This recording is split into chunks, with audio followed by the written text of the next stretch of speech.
Hello बच्चों, तो कैसे हो आप सभी? अच्छे होंगे, बढ़िया होंगे। तो मेरे प्यारे बच्चों, आज हम क्लास 10th जो साइंस का जो चैप्टर है,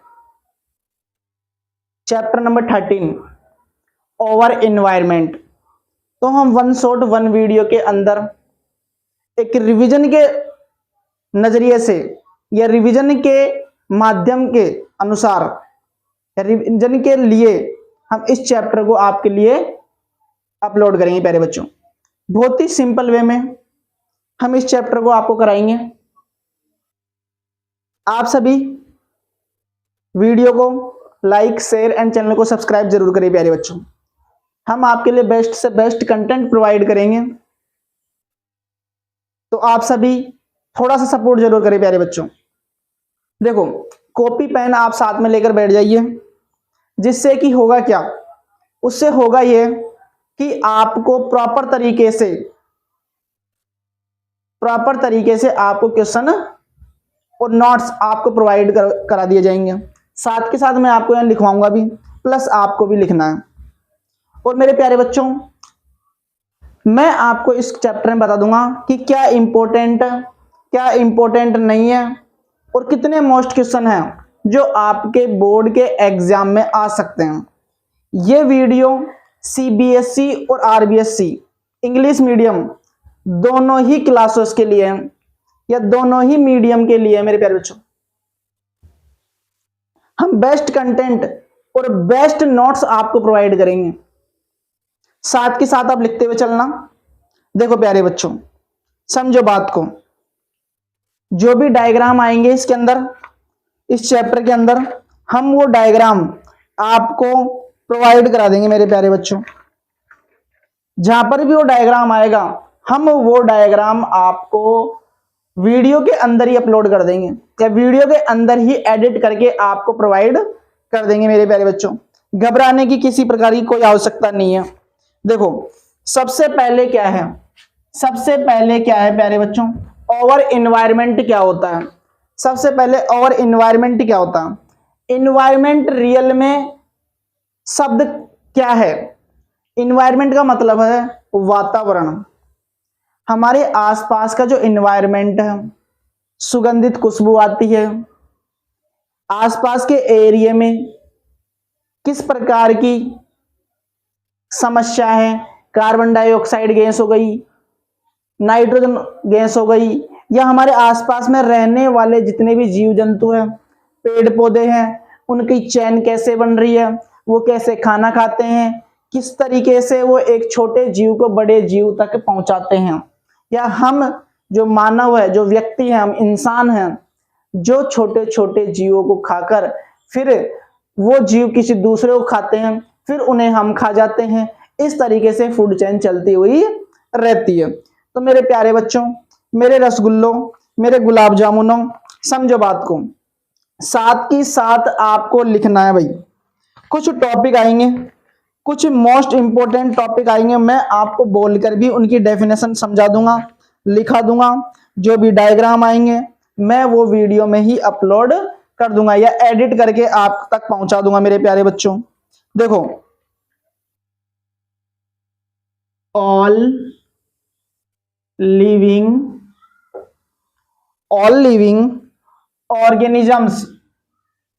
organisms can be grouped into producers,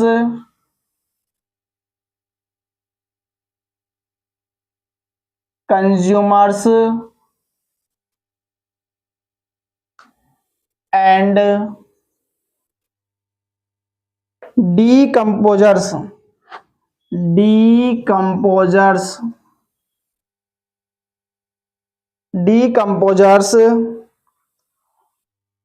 on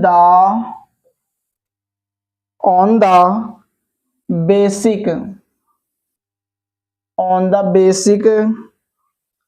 of nutrition nutrition.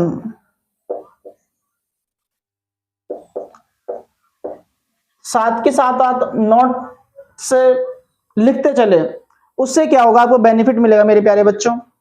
हम प्रॉपर तरीके से आपको नोट्स लिखवाएंगे, पूरे के पूरे कंप्लीट चैप्टर अच्छे तरीके से कंप्लीट कराएंगे, समझाएंगे, एक्सप्लेन करेंगे। आप नोट करते हो चले मेरे प्यारे बच्चों।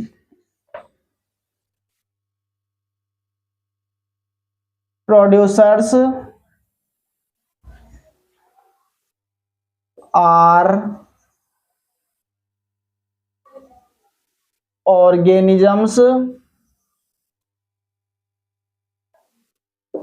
organisms which organic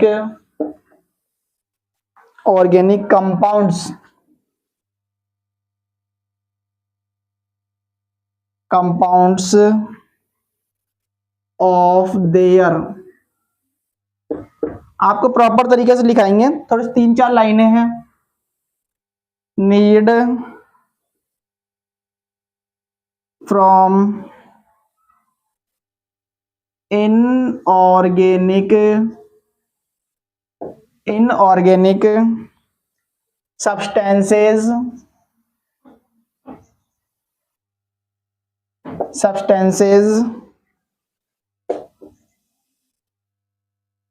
these includes all green plants and certain bacteria। देखो बच्चों, अब जो मोस्ट लाइनें हैं वो मैं आपको समझाता चलूंगा, आप लिखते हुए चलना। तो एक दो पॉइंट लिख दिया आपने, अब ऐसे तीर का निशान लगा के लिखो प्यारे बच्चों। देखो, तीर का निशान लगाकर एक लाइन लगाकर आपको एक लाइन लिखनी है। तो लिखो प्यारे बच्चों, consumers are organisms which depend on the producers directly or indirectly for their substances। देखो प्यारे बच्चों, बात समझ में आई कि हमें क्या है कि किसी को तो भोजन डायरेक्टली मिल जाता है और कुछ जो प्राणी होते हैं उनको भोजन डायरेक्टली नहीं मिलता है। आपने देखा होगा कि पेड़ों के ऊपर कई बेलें होती हैं जिनको स्वयं किसी दूसरे पेड़ के ऊपर डिपेंडेड होती है, वो तो उनको स्वयं भोजन मिल जाता है उनसे। लेकिन हम जैसे मनुष्य हैं, हम प्राणी हैं, जीव जंतु है, उन्हें स्वयं भोजन नहीं मिलता है, हमें किसी न किसी के ऊपर डिपेंडेड होना पड़ता है मेरे प्यारे बच्चों। नेक्स्ट लाइन देखो प्यारे बच्चों, नेक्स्ट लाइन एक और तीर का निशान लगा के लाइन लिखो, consumers can B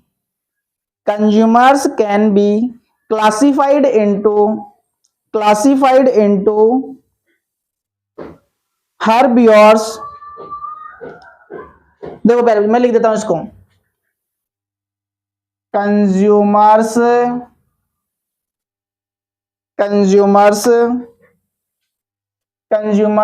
can be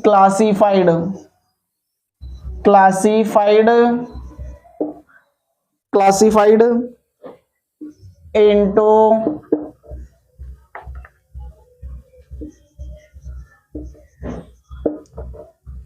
herbivores,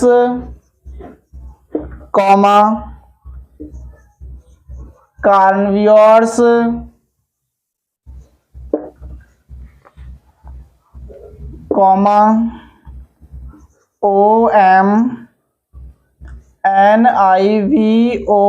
omnivores, and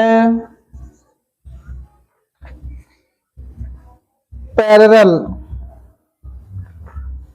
and पारिस्थितिक्स,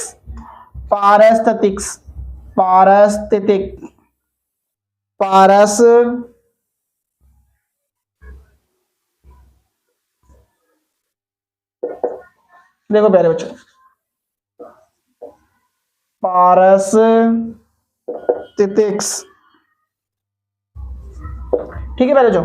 यानी कहने का सेंस ये एक सर्कल चलता रहता है।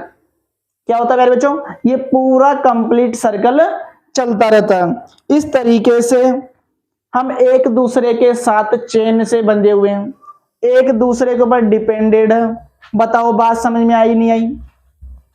समझ में आई तो यस करो बच्चों, ठीक है। अब देखो प्यारे बच्चों, नेक्स्ट है, नेक्स्ट लाइन लिखो प्यारे बच्चों, यहां से तीर का निशान लगा के, डीकंपोजर्स आर microorganisms which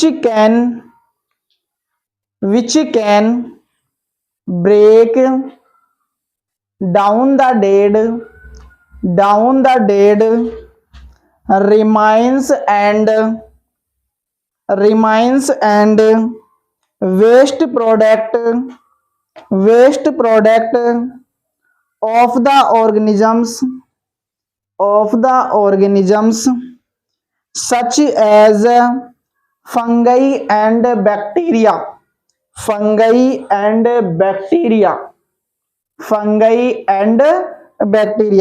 अब देखो भाई, एक स्टार लगाओ प्यारे बच्चों और लिखो food chain.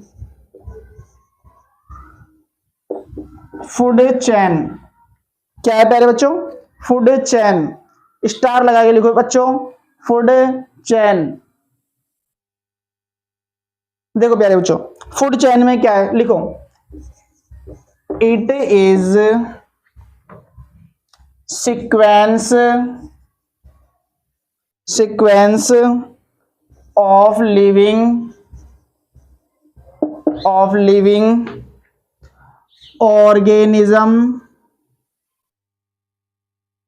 organisms in which one organisms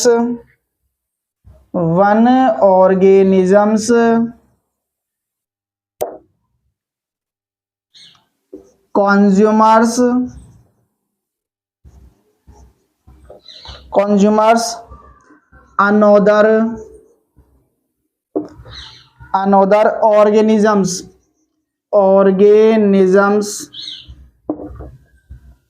for energy।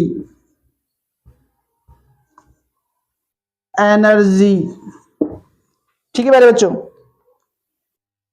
इसी के नीचे लिखना तीर का निशान लगा के इट इज अनडायरेक्टली या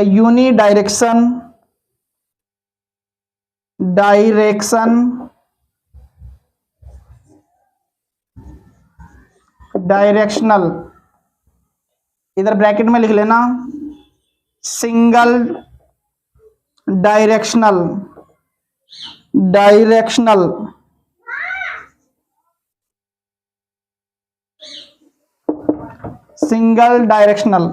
देखो प्यारे बच्चों, समझो बात को, ये क्या कहना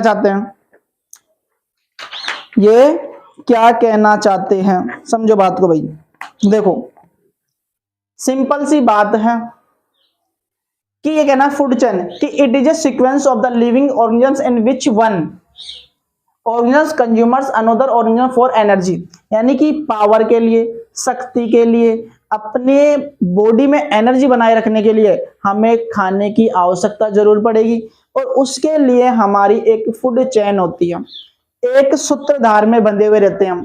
कैसे बंधे हुए रहते हैं मैं आपको समझाऊंगा मेरे प्यारे बच्चों। जैसे कि एक छोटा सा रेबिट है, चूहा है या माउस है, उसको कौन खाता है भाई? उससे बड़ा कोई जीव प्राणी। उसको खाने के बाद अब चूहे को कौन खाएगा? कैट, बिल्ली। अब बिल्ली को कौन खाएगा? डॉग। और डॉग को कौन खाएगा? उससे बड़ा कोई शेर, चीता। तो इस तरीके से फूड चेन चलती हुई रहती है। ठीक है प्यारे बच्चों, अब देखो एक लाइन तीर का निशान लगा के लिखो, एच स्टेप और level of the food chain from a trophic level.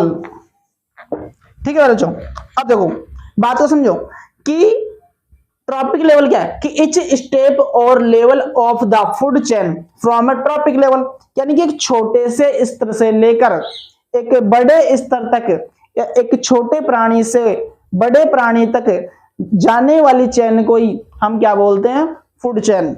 आई बात समझ मेरे बच्चों? बताओ बात समझ में नहीं आई?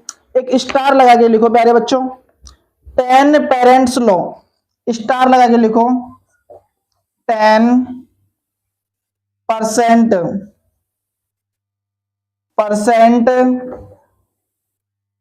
लो, 10% लो, ये लिखो प्यारे बच्चों जल्दी से स्पीडली, 10% लो, 10% लो लिखो प्यारे बच्चों, 10% लो लिखो प्यारे बच्चों।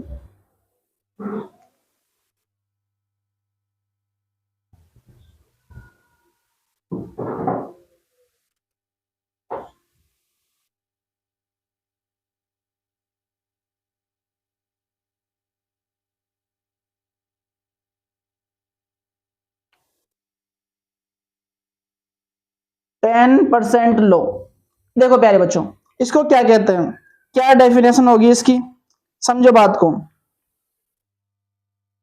बहुत ही सिंपल सी बात है, लिखो। देखो बच्चों इसको लिखो भाई, देखो यानी 10% लो, इसके आगे आपने तीर का निशान लगा दिया है। अब लिखो there is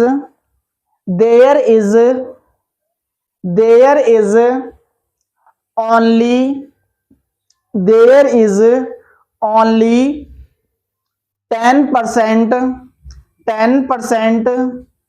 flow of energy from one tropic level to the next higher level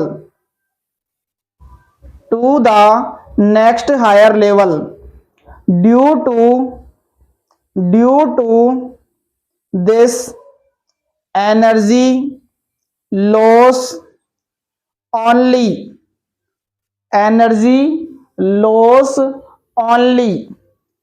4 or 5 trophic level क्या है प्यारे बच्चों, trophic level are present in each chain, present is chain, present in each chain, it is now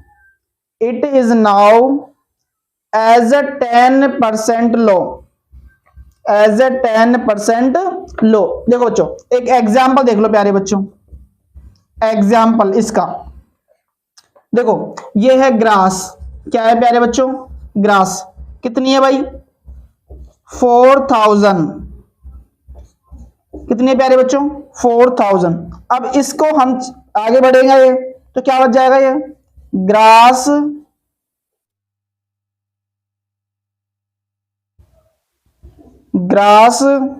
hopper, यानी grass से बड़ा हो गया है ना, तो इसे कितना हो जाएगा भाई, 400 जूल। बात को समझना, छोटे छोटे होगा, देखो पहले तो छोटे से बड़ा बन रहा है, अब ये बड़े से छोटे की तरफ जा रहा है, तो मैं समझाऊंगा आपको। ये है फ्रॉग्स 40 जूल, फिर है स्नैक स्नैक्स 4 जूल। अब देखो प्यारे बच्चों, स्नैक है, स्नैक को कौन खाएगा? फ्रॉग्स, फ्रॉग को ग्रास ओपर्स, ग्रास ओपर्स को ग्रास। या फिर बात को समझना पहले, ग्रास को, बात को समझना प्यारे बच्चों, किस तरीके से सिस्टम चलेगा। सबसे पहले ग्रास, ग्रास को कौन खाएगा? ग्रास ओफर्स, ग्रास ओफर को फ्रॉक्स, फ्रॉक्स को स्नेक। इस तरीके से ये पूरा सिस्टम या फूड चेन चलती हुई रहेगी। मेरे प्यारे बच्चों, आप इसको नोट कर लो। मैंने आपको बीच बीच में शायद जो डेफिनेशन लिखवाई है, बीच बीच में लाइनें लिखवाई है, वो भी आपने साथ के साथ नोट कर रहे होंगे। एक बार इसे नोट कर लो, स्क्रीनशॉट ले लो, फिर अपन आगे बढ़ते हैं मेरे प्यारे बच्चों।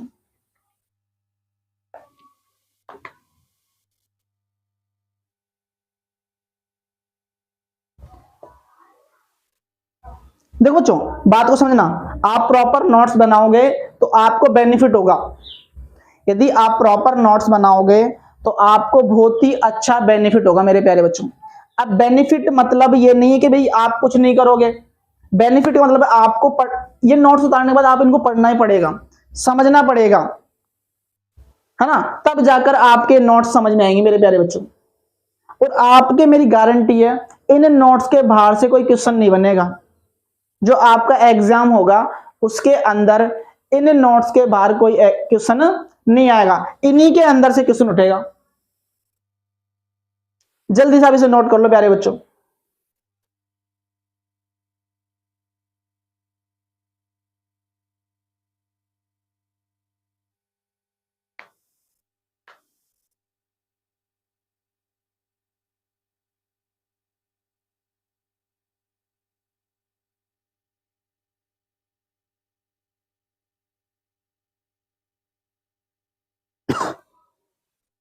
देखो बच्चों, आपने नोट कर लिया होगा।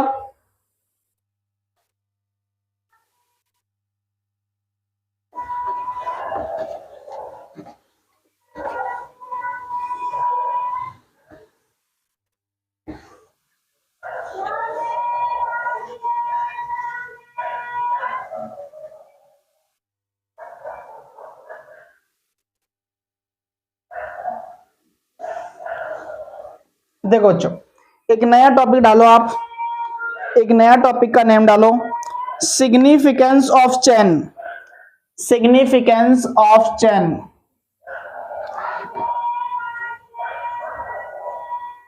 Significance,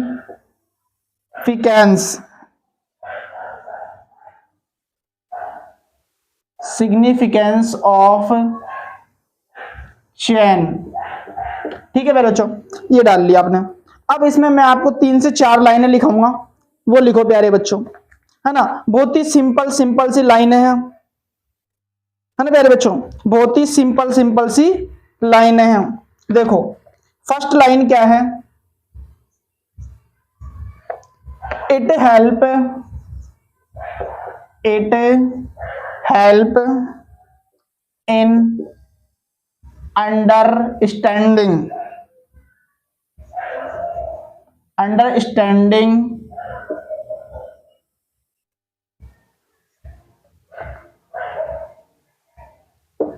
the food, the food relation,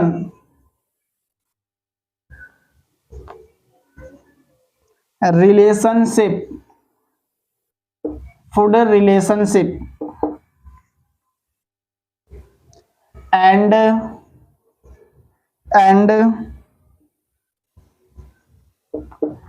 interaction, interaction among various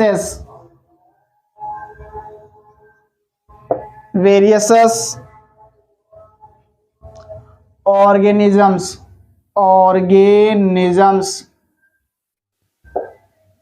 organisms in an ecosystem, ecosystem, ecosystem, ecosystem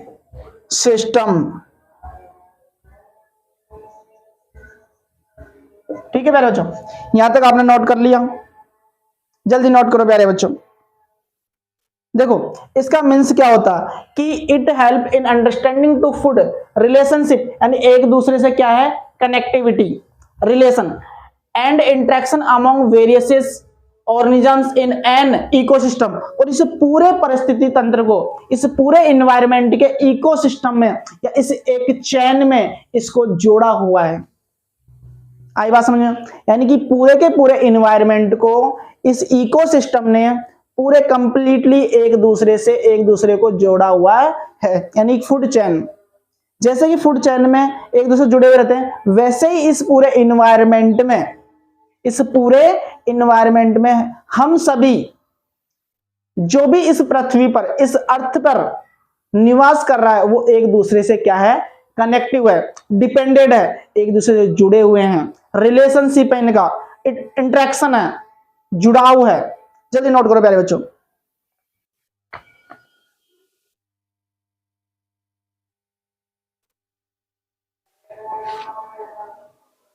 एक तीर का निशान लगा के लिखो प्यारे बच्चों, एक तीर का निशान लगा के लिखो। It helps in following the basic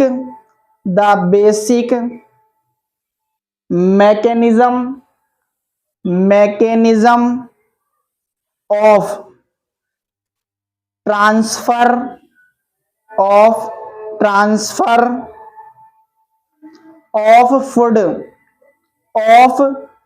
of food energy and nutrients through various components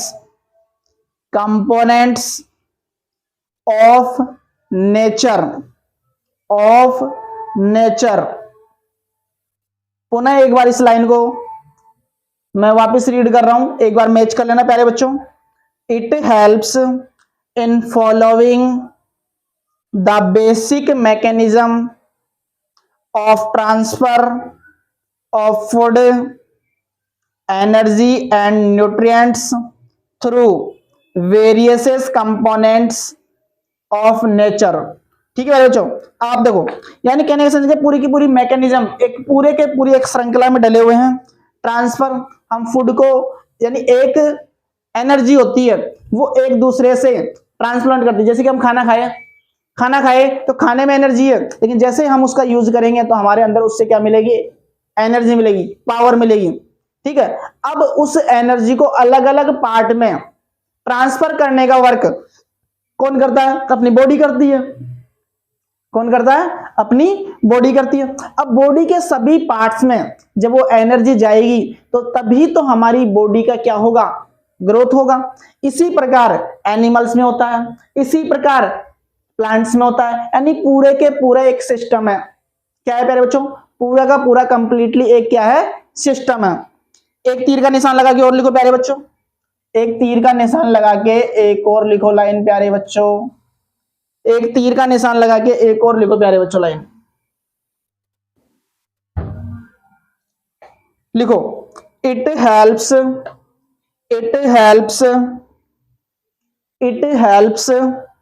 to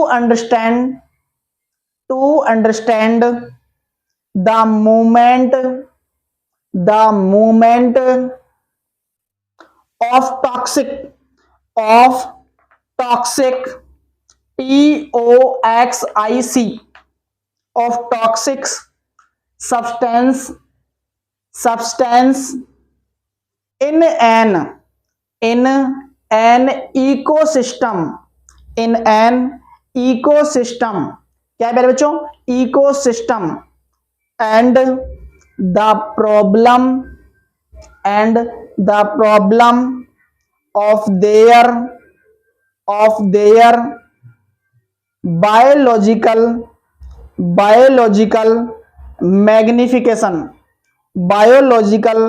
magnification.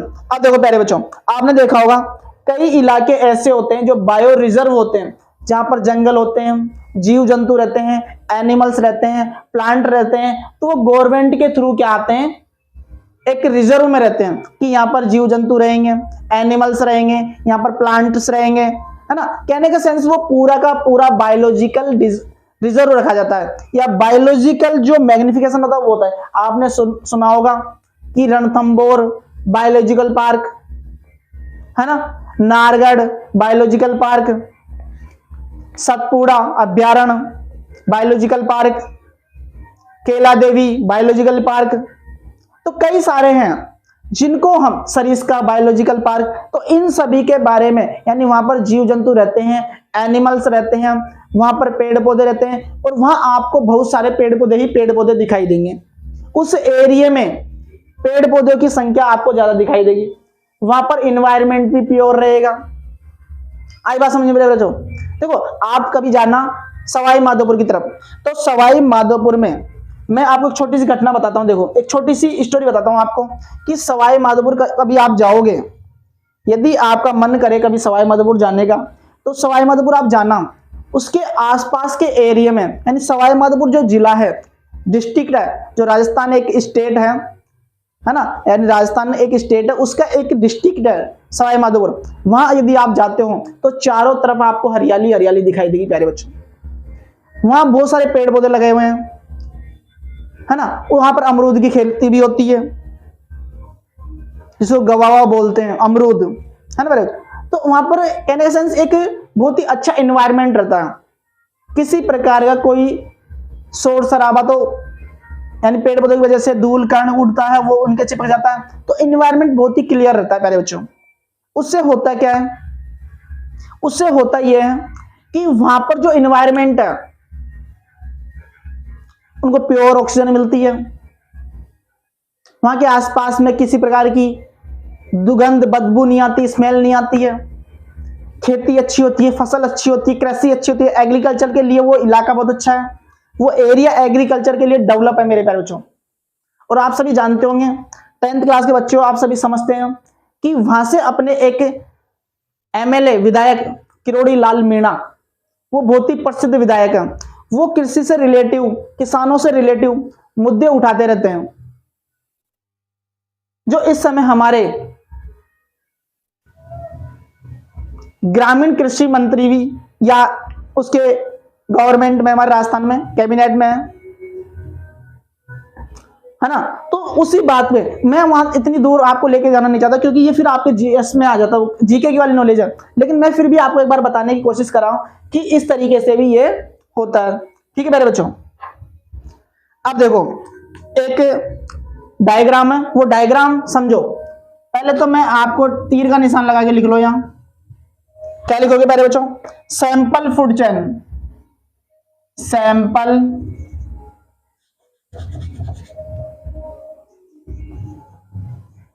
Sample food chain.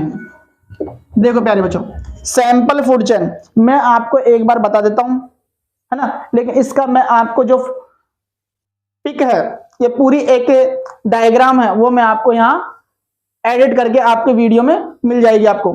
ठीक है प्यारे बच्चों, यहां आपको मिल जाएगी। देखो किस तरीके से, बात को समझना भाई, बात को समझना।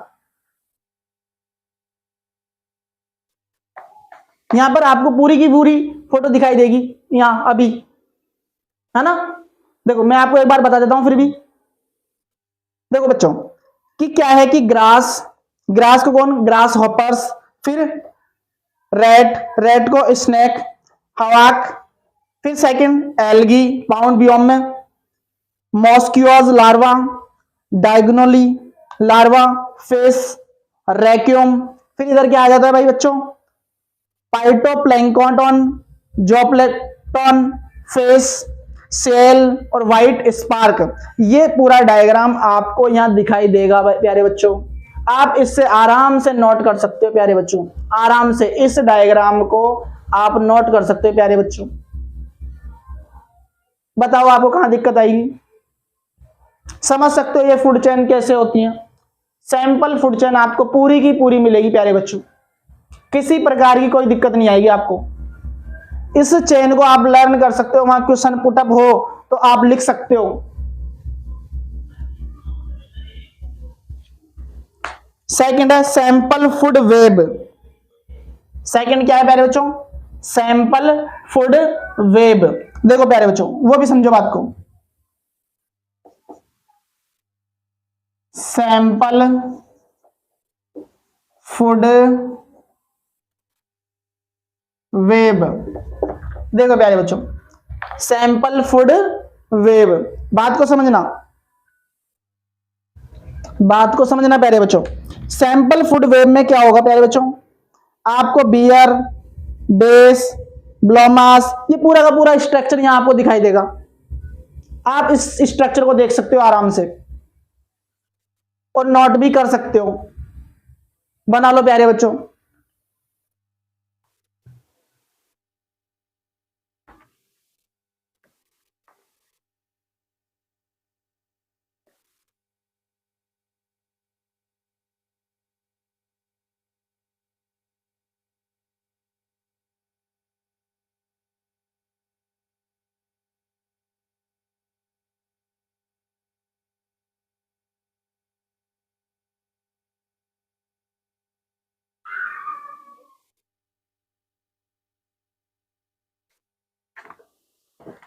देखो बच्चों, अब नेक्स्ट आप हेडिंग डालो,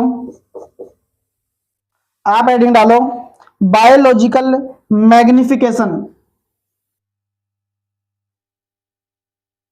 बायोलॉजिकल, बायोलॉजिकल मैग्निफिकेशन।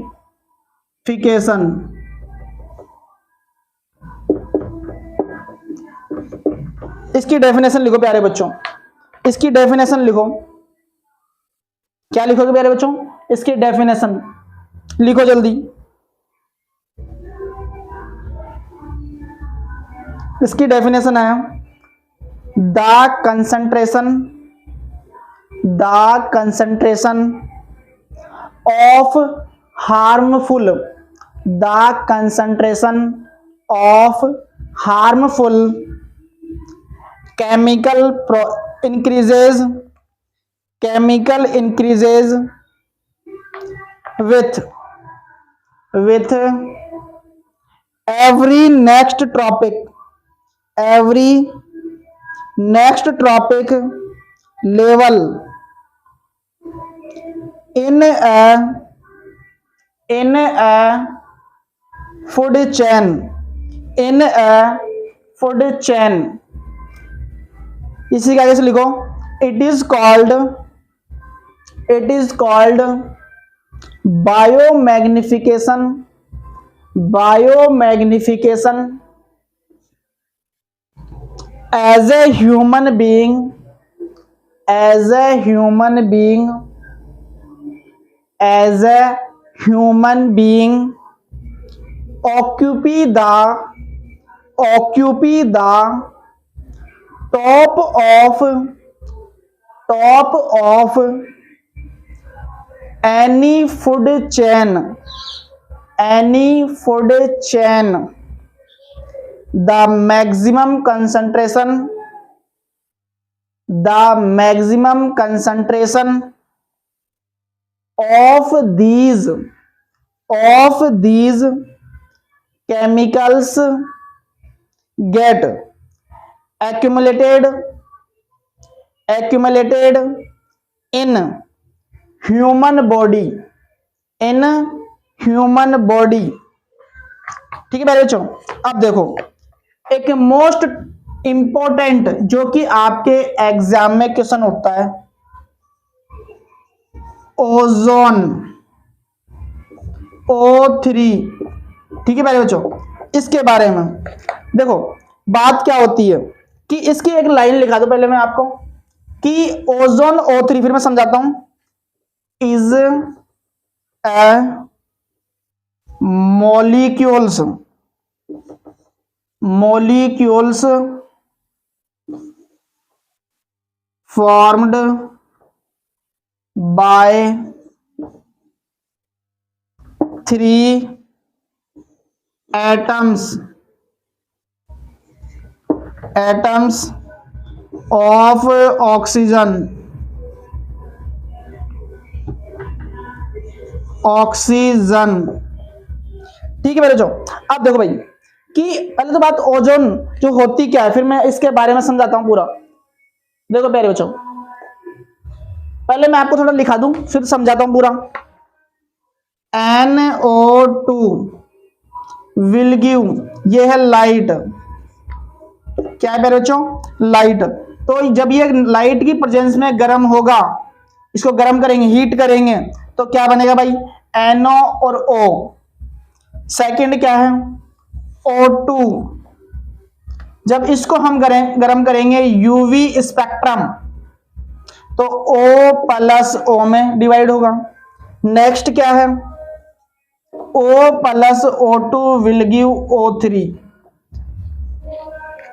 समझ में बात? एक सेकंड ये देखो, पहले नोट कर लो ना, फिर मैं समझाता हूं आपको।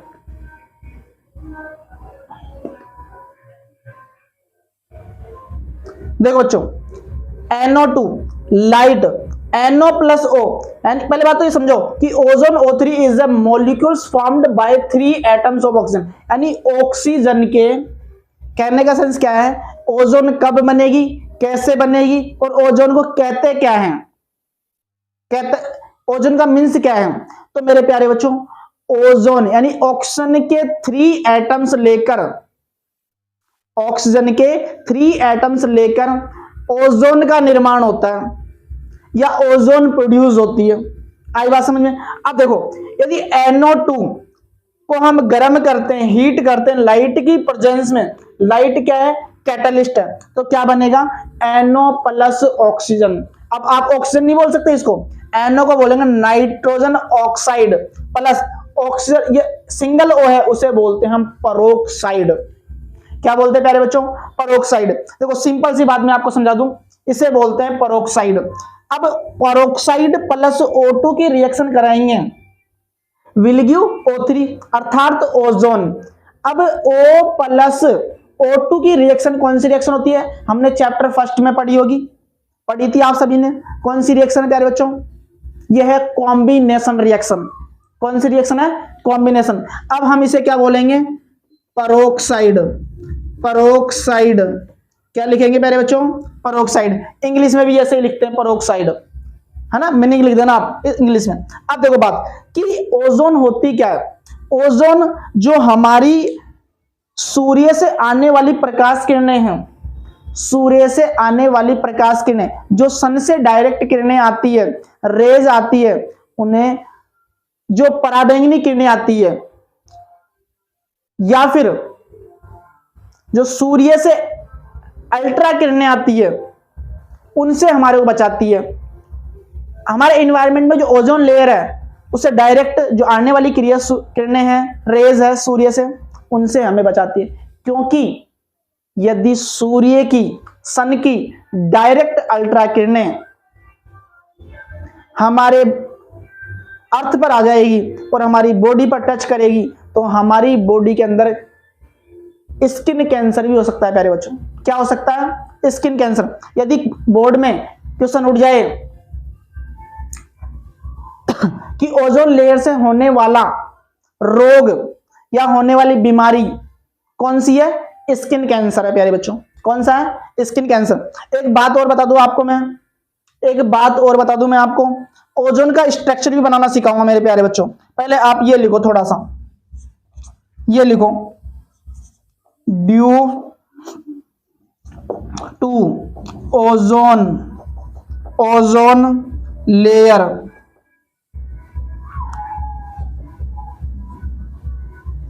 डिप्लेशन, कि ओजोन लेयर क्यों नष्ट हो रही है, क्यों नष्ट हो रही है। तो देखो प्यारे बच्चों, इसमें आपको लिखना है the ultraviolet, the ultraviolet, the, इसके आगे लिखो प्यारे बच्चों, इसके आगे, the ultraviolet rays, the ultraviolet rays reach the earth, and causes certain ill effect which are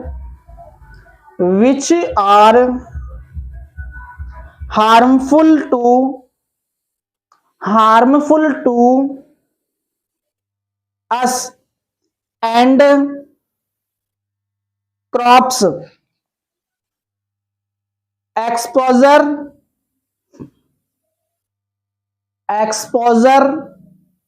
to UV rays can lead to greater incidence of skin cancer, cataracts, and damage the eye and human deficiency। देखो बच्चों, ये बात मैं आपको पहले बता चुका हूं कि जो यूवी या अल्ट्रा वायलेट रेज हैं, यदि वो डायरेक्ट हमारी अर्थ पर आ जाएगी तो हमें स्किन कैंसर भी हो सकता है, हमारी क्रॉप को नुकसान भी हो सकता है, हमारी आई की ह्यूमन जो एफिशिएंसी है वो भी कम हो सकती है। बताओ, बात समझ में आई नहीं आई? तो ये सभी ओजोन लेयर के कारण हो रहा है। और ओजोन लेयर जो डिफ्लेक्शन है वो क्यों हो रहा है? क्योंकि हमारे इन्वायरमेंट में, हमारी अर्थ पर हम हर जगह गड्ढे कर रहे हैं, ग्रेटर्स कर रहे हैं, पॉल्यूशन बढ़ रहा है, पेड़ पौधों की ट्रीज की हम कटाई कर रहे हैं, कटिंग कर रहे हैं। तो बताओ कि पेड़ पौधों की यदि हम कटिंग करेंगे तो किस तरीके से जो एनवायरनमेंट में पॉल्यूशन हो रहा है वो पॉल्यूशन कैचअप होएगा। यदि पेड़ पौधे होंगे तो पूरा का पूरा एनवायरनमेंट में जो भी कार्बन डाइऑक्साइड गैस है वो पेड़ पौधे ऑब्जर्व कर लेंगे। लेकिन पेड़ पौधे की हम कटाई कर रहे हैं, कटिंग कर रहे हैं। तो बताओ मेरे प्यारे बच्चों कि फिर एनवायरनमेंट कैसे प्योर रहेगा? एनवायरनमेंट प्योर नहीं रहेगा तो ओजोन लेयर डैमेज होगी। बताओ, बात होगी नहीं होगी? होगी। और ऑब्वियस बात है कि यदि कुछ समय बाद धीरे धीरे हमारे ओजोन लेयर में छिद्र होने लग गया है, होल हो गया है, यदि हम नहीं संभलेंगे अभी भी हम एनवायरनमेंट को नुकसान करेंगे तो वो और अधिक होल हो जाएगा और वो फिर हमें नुकसान पहुंचाएगा, है ना। तो हमें अभी सोचना है, हम एक युवा पीढ़ी है और युवा होने के नाते हमें इसका ख्याल रखना चाहिए। किस तरीके से हम आने वाले जनरेशन के लिए अच्छा एनवायरनमेंट रख सके वो हमें करना है। कैसे करना है हमारे ऊपर डिपेंडेंट करता है। बताओ, बात समझ में नहीं आई या नहीं? आ गई? जल्दी से नोट कर लो इसे, एक बार स्क्रीनशॉट ले लो इसका।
देखो बच्चों, पहले मैं आपको एक छोटा सा ट्रिक बता दूं और समझा दूं कि किस तरीके से ऑक्सीजन का एक स्ट्रक्चर बनता है।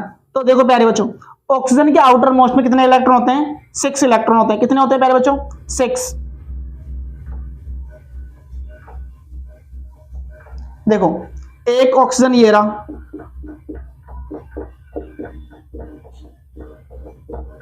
ठीक है प्यारे बच्चों, ओके। एक ऑक्सीजन ये रहा। स्ट्रक्चर बनाना सिखा रहा हूं प्यारे बच्चों आपको मैं, किस तरीके से ओजोन का स्ट्रक्चर बनता है, ठीक है। अब ओजोन के ऑक्टेट कंप्लीट करने के लिए हमें कितना, अष्टक पूर्ण करने के लिए कितने इलेक्ट्रॉन की आवश्यकता है? 2 इलेक्ट्रॉन की।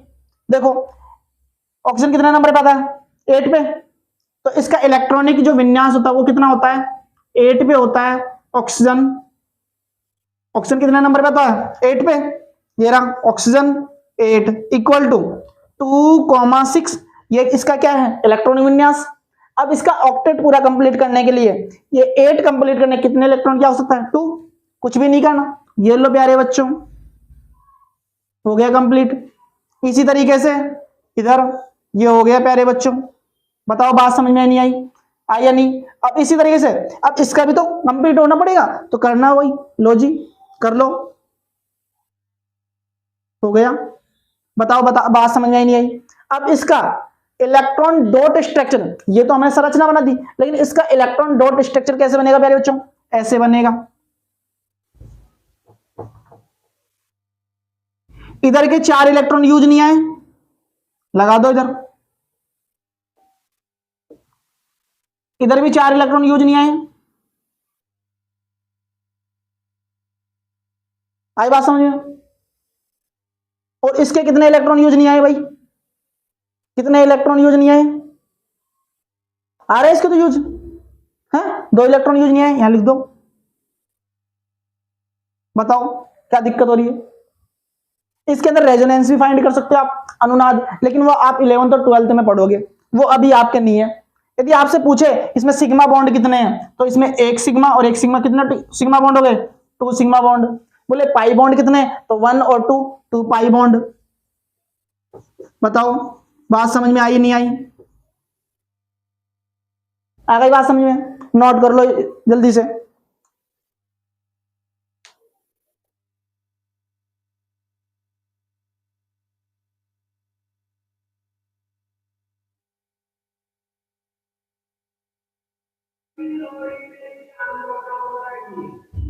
नोट कर लिया होगा प्यारे बच्चों आपने?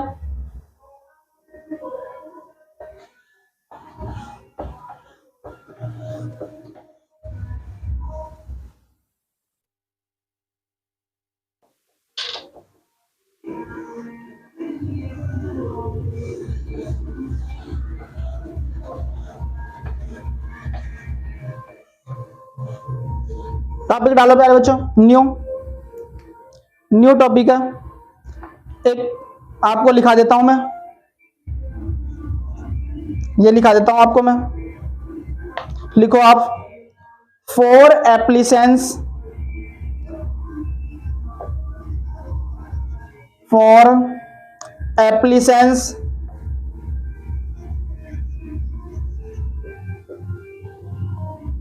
एप्लीसेंस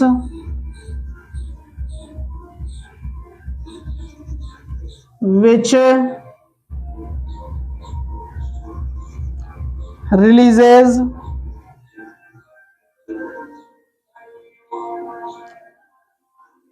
chloro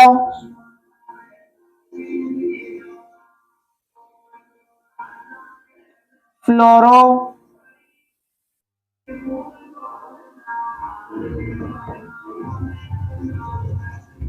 क्लोरोफ्लोरो कार्बन आर। तो इसमें कौन कौन से भाई? एक है आपके एयरसॉल, एयरसॉल स्प्रे। सेकंड कौन सा आपके? एयर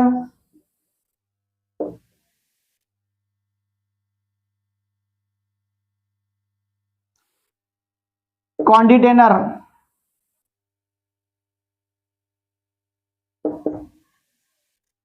सी है refrigerator. Refrigerator,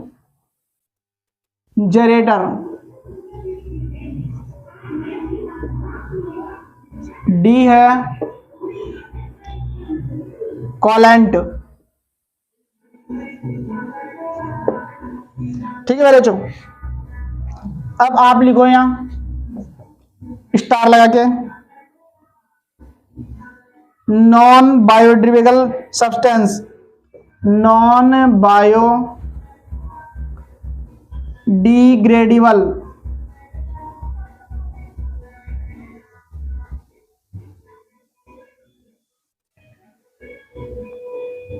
substance.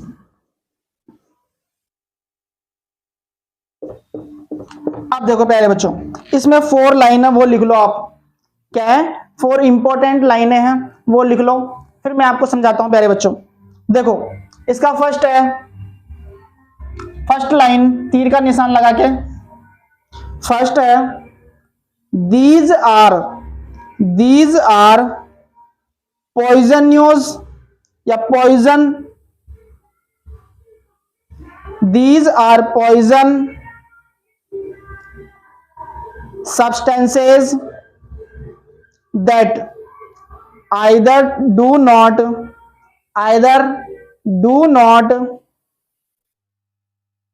degrade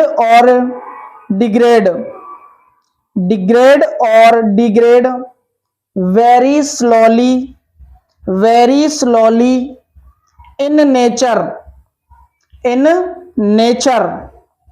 second लिखो, सेकंड तीर का निशान लगा के, सेकंड तीर का निशान लगा के लिखो, दे अफेक्ट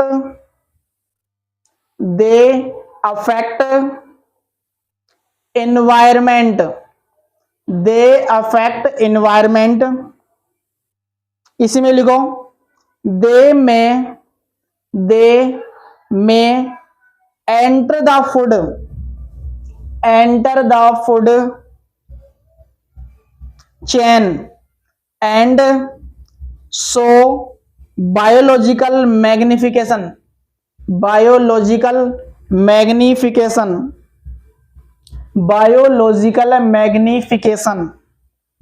थर्ड लिखो प्यारे बच्चों, थर्ड तीर का निशान लगा के, थर्ड लिखो, they contain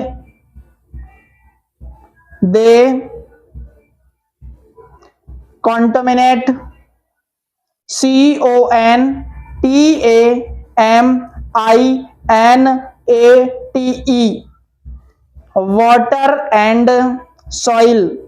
water and soil resources as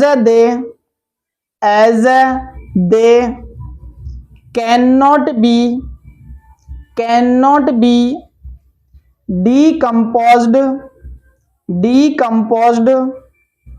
by microorganisms। Fourth तीर का निशान लगा के लिखो,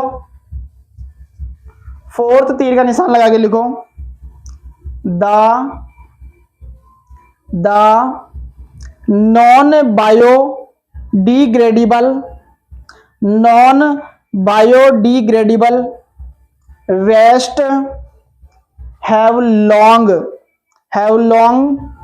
lasting effect and causes environmental problems that affect much।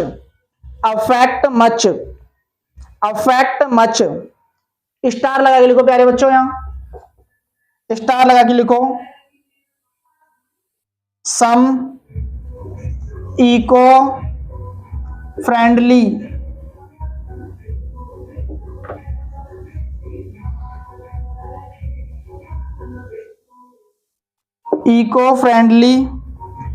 Activities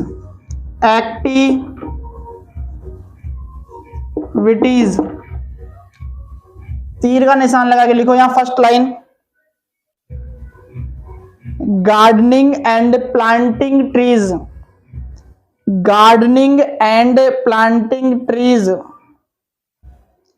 gardening and planting trees, gardening and planting trees. Second तीर का निशान लगा के लिखो, सेकंड तीर का निशान लगा के लिखो, use of gunny bags, use of gunny bags slash paper bags, paper bags in place of polythene bags, in place of polythene bags. Third है, थर्ड तीर का निशान लगाओ प्यारे बच्चों, थर्ड लिखो, use of compost, use of compost and vermi compost, vermi compost in place of fertilisers, in place of fertilisers, in place of fertilisers. Fourth लिखो प्यारे बच्चों, मैं भी इनको एक्सप्लेन करूंगा, एक बार लिख लो आप, समझाता हूं फिर मैं आपको। फोर्थ लिखो, separation, separation of biodegradable, biodegradable and non biodegradable substances, substances. 5 लिखो प्यारे बच्चों, तीर का निशान लगा के, fostering, fostering FOSTERING, fostering, compassion, compassion and respect to all living beings, to all living beings and the environmental, and the environmental by educating youth, educating youth. देखो प्यारे बच्चों, इन लाइनों का मीन समझ लो पहले कि ये कहना क्या चाहते हैं प्यारे बच्चों। देखो, नॉन बायोडिग्रेडेबल तो क्या होता है कि जितने भी है उन सब का हम क्या कर सकते हैं प्यारे बच्चों, उन सब का हम क्या कर सकते हैं, उन सब का हम क्या कर सकते हैं कि वो हमारे लिए सब कि पॉलीथीन हो, ये हमारे लिए क्या नुकसानदायक है। इनका क्या है कि कभी भी डिकम्पोज नहीं किया सकता, इन्हें पुनः यूज किया जा सकता है। प्लास्टिक हो गई, इनका हम पुनः यूज कर सकते हैं, लेकिन ये कभी नष्ट नहीं होती। लेकिन पेपर या वर्मी कंपोस्ट, इन सब का हम करके, पेपर का हम या गाय भैंस का गोबर, चारा, पेड़ पौधे की पत्तियां, इनमें वर्मी कंपोस्ट करके हम खाद बना सकते हैं, फर्टिलाइजर्स बना सकते हैं। और उससे हमें क्या होता है भाई, उससे हमें क्या होगा कि हमें एक प्योर शुद्ध खाद मिलेगी, ना कि हमें केमिकल खाद मिलेगी। इसलिए हमें जो नई जनरेशन आने वाली है उन्हें, हमें, हम सबको मिलकर हमें अपने एनवायरनमेंट का क्या रखना चाहिए, ध्यान रखना चाहिए। आई बात समझ में? बताओ प्यारे बच्चों, पूरा चैप्टर कंप्लीट हो चुका है। कुछ मोस्ट इंपोर्टेंट इस चैप्टर के मैं डायग्राम यहां पर दिखेंगे आपको, उनको आप लर्न जरूर कर लेना मेरे प्यारे बच्चों, क्योंकि वो मोस्ट इंपोर्टेंट डायग्राम है। 2 या 3 डायग्राम है, 2 बीच में आ चुके अपने, 2 डायग्राम और है, इनको बहुत अच्छी तरीके से आप तैयार कर लेना। मैं आपको बेस्ट कंटेंट देने की कोशिश कर रहा हूं प्यारे बच्चों, और आप यदि इन्हें पढ़ लेते हो तो मेरी वादा है, मेरी गारंटी है, इसके बाहर आपका चैप्टर कहीं से नहीं आएगा। इसमें से कितने कहीं से क्वेश्चन पूछेगा, पूरे इसमें से मिलेंगे आपको। बस शर्त यह है कि आपको मेहनत करनी होगी। तो मेरे प्यारे बच्चों, मैं आपके लिए यहां मोस्ट इंपोर्टेंट डायग्राम, ये आपने नोट कर लिया होगा, एक बार स्क्रीनशॉट ले लो इसका।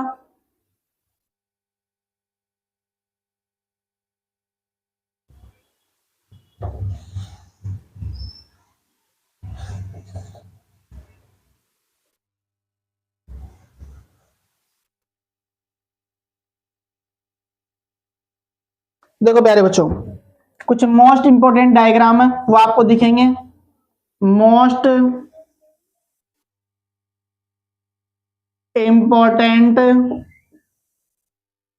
डायग्राम, ठीक है प्यारे बच्चों, उनको आप बढ़िया तरीके से तैयार करना, बहुत ही अच्छे मार्क्स आएंगे आपके। बहुत ही अच्छे तरीके मेहनत करते चलो, आप मेहनत करोगे तो अच्छे मार्क्स जरूर आएंगे मेरे प्यारे बच्चों। किसी प्रकार की कोई कमी नहीं छोड़नी है। हर प्रकार के ब्रह्मास्त्र को, हर प्रकार के अस्त्र को आप अपने तरीके में, अपने तुलिन में तैयार करके रखिए। जैसा किसी ने एग्जाम में पूछे, आपको फटाक से उसका आंसर करना है मेरे प्यारे बच्चों, और अच्छे से अच्छे नंबर लाने हैं। अपने माता पिता की जो उम्मीद है उसे आपको पूरा करना है। वीडियो अच्छी लगी हो तो वीडियो को लाइक, शेयर एंड चैनल को सब्सक्राइब जरूर करें। Thanks for watching, take care, bye bye, जय हिंद, जय भारत।